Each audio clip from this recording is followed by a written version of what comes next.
për kryebashkiakun e Poliçanit, por më herë flasim pak për korrupsionin në përgjithësi dhe çfarë rrjedhë është duke marrë ky fenomen në Shqipëri. Dje ka patur raportime në kuvend të organeve të drejtësisë.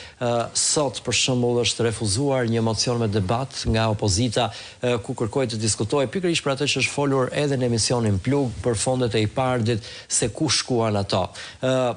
Si e shikoni gjithë që po bëhet me korrupsionin? Ju nxirrni fakte, po çfarë ndodh pastaj?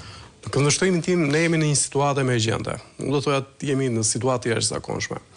Korrupsioni në Shqipëri është kapilar dhe jo vetëm ne në emisionin Plug apo Syri Televizion me të gjithë programet e tij e ka dëshmuar këtë, por padyshim që nga ajo që unë shoh si gazetar, sa herë që më duhet punoj për emisionin Plug, kolegët tanë, shohim që ka një përhapje, një metastazë të jashtëzakonshme, po them qeliza kancerogjene që po i marrin shpirtin shoqërisë shqiptare. Kur them po i marrin shpirtin, e them këtë me gojën plot sepse shoh.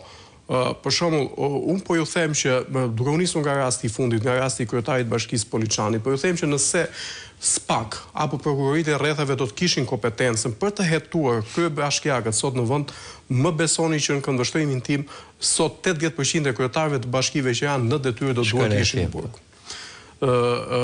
Ka histori nga më të llatashmet, nga më të tmerrshmet, por rasti i fondeve IPARD për shembull është nga ato raste që nuk mund të anashkalohet. Është një skandal i madh sot që Parlamenti i Shqipërisë, deputetët e Kuvendit të Shqipërisë, mazhoranca socialiste refuzon që, më falni, të ketë një hetim parlamentar për një prej skandaleve që nuk përbën thjesht, po themi skandal që lidhet me fondet apo taksat e qytetarëve shqiptarë, por është një skandal sepse janë abuzuar taksat e qytetarëve europian.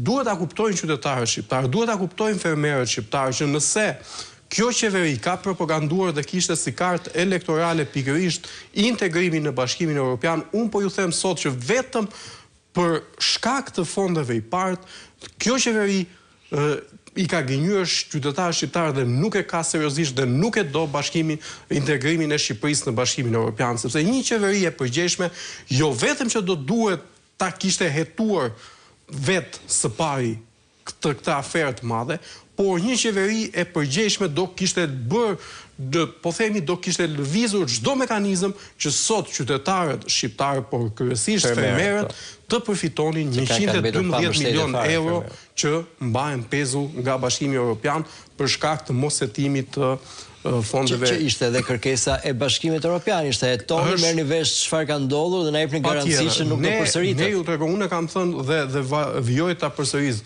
Kjo mazhorancë nuk do të hetohet afera e IPARD-it për shkak sepse hetohet pikërisht i gjithë shtabi elektoral i Partisë Socialiste.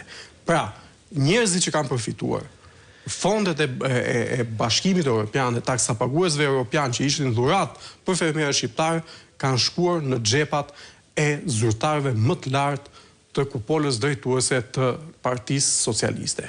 Deputet, ministra, ish deputet, kryetar bashkish, zyrtar të gjitha niveleve. Dhe janë njerëzit që rezultojnë gjithashtu që janë figurat kyçe të fushatave elektorale të Partisë Socialiste në të gjithë qarqet e vendit.